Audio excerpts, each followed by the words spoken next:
राम राम शेतकरी मित्रांनो, पिनाका फार्म या यूट्यूब चॅनलमध्ये आपलं स्वागत आहे। तर मित्रांनो, आपल्या सोयाबीनला जवळपास 1.5 महिना कंप्लीट झालेला आहे आणि बघू शकता अशा प्रकारे चांगल्या प्रकारे त्याला फुलं लागायला सुद्धा सुरुवात झालेली आहेत। बघू शकता तुम्ही एकदम बुडापासून शेंड्यापर्यंत फुलं लागलेली आहेत। चांगल्या प्रकारे वाढ सुद्धा झालेली आहेत। जास्त काय आळी वगैरे नाही, तरी पण आपण यामध्ये आज दुसरी फवारणी घेणार आहेत। त्यामध्ये कोणती औषधे घेणार आहेत, कसे वापरणार आहेत, त्या अगोदर आपल्या चॅनलवर नवीन असाल तर चॅनलला सबस्क्राईब आणि व्हिडिओला लाईक नक्की करा। तर मित्रांनो, बघू शकता तुम्ही एकदम चांगल्या प्रकारे अशी फुलधारणा झालेली आहेत। एकदम बऱ्यापैकी एकदम शेंड्यापर्यंत फुलसुद्धा लागलेले आहेत। तर यामध्ये आपण सर्वप्रथम एक कीटकनाशक वापरणार आहेत। त्यामध्ये आपण घेतलेले आहे जय किसान कंपनीचं रायपर आहे। याच्यामध्ये इमामेक्टिन बेंझोएट 5% हा घटक आहे।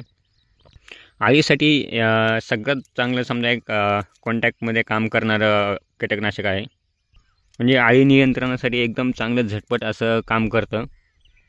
आणि आमच्या सोयाबीनला आळ्या बघू शकता तुम्ही जास्तीत जास्त काय असं आळ्यांचा वगैरे काय असा प्रादुर्भाव झालेला नाही, पण तरी आम्ही एक कीटकनाशक म्हणून त्याचा वापर केलेला आहे। बघू शकता तुम्ही एकदम चांगल्या प्रकारे असं झाडांचे हिरवेगारपणा आहे, वाढसुद्धा आहे, जास्त काय आळी वगैरे काही नाही। त्यामुळे नॉर्मलमध्ये आम्ही इमामेक्टिन वापरलेला आहे। तुमच्या इकडे जर आळीचं प्रमाण जर जास्तच असेल तर तुम्ही त्यामध्ये ॲम्प्लेगो वापरू शकता, कोराजेन आहे, रेज आहे, असं चांगल्या कीटकनाशकचा वापर करू शकता। तर यामध्ये टॉनिक म्हणून आम्ही बायोविटाचा वापर केलेला आहे। PI इंडस्ट्रीजचं हे बायोविटा आहे, याचा वापर केलेला आहे। यामध्ये सीवीड आहे, म्हणजे हे एक बायो फर्टिलायझर आहे। याच्यामुळे आपल्याला जवळपास जास्तीत जास्त फुटवे निघण्यासाठी, जास्तीत जास्त फुलं लागण्यासाठी याचा आपल्याला चांगल्या प्रकारे एक उपयोग होऊ शकतो। आणि यामुळे झाडाची जवळपास रोगप्रतिकारशक्ती वाढते, जेणेकरून झाडावर समजा ते रोग येणार आहे त्याच्यावर चांगल्या प्रकारे मात करू शकेल। झाडाच्या वाढीसाठी, झाड डेरेदार होण्यासाठी एकदम चांगल्या प्रकारे काम करतं। आणि यामध्ये अमिनो ॲसिडसुद्धा असल्यामुळे जास्तीत जास्त फुलं लागण्यालासुद्धा मदत होते। हेच वापरावं असं म्हणून नाही, तुम्ही याच्यामध्ये दुसरं कोणतंही टॉनिक वापरू शकता। त्यामध्ये मग टाटा बहार असेल, ॲम्प्लेगो कीटकनाशक आहे, ॲम्बिशन असेल, ऑक्सिजन असेल, प्लांटो असेल, तुम्ही कोणतंही humic acid, amino acid, fulvic ॲसिडचं कोणतंही टॉनिक तुम्ही वापरू शकता त्यामध्ये। आणि त्यामध्ये सगळ्यात महत्त्वाचं म्हणलं तर आम्ही एक हे बघू शकता तुम्ही बोरॉन वापरलेलं आहे। बोरॉन हे एक समजा एक मायक्रोन्यूट्रिएंट फर्टिलायझर आहे।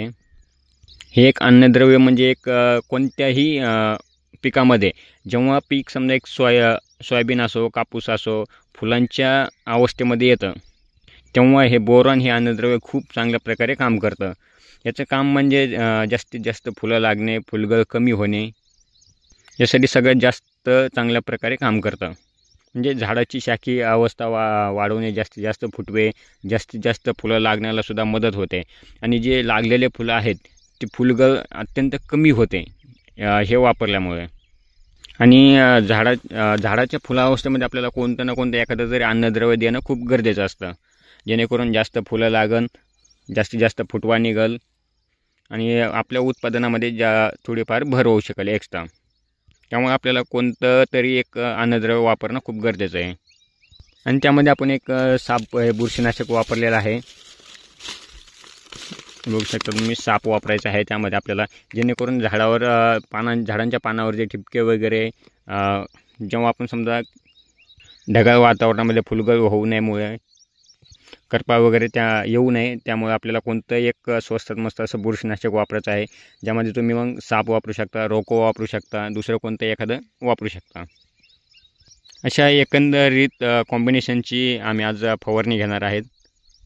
बघू शकता तुम्ही जवळपास सगळ्या प्लॉटची वाढ वगैरे सगळी एकसारखी आहे। आणि जवळपास कोणतंही झाड बघू शकता तुम्ही, सगळ्यांना एकदम चांगल्या प्रकारची फुलधारणा झालेली आहेत।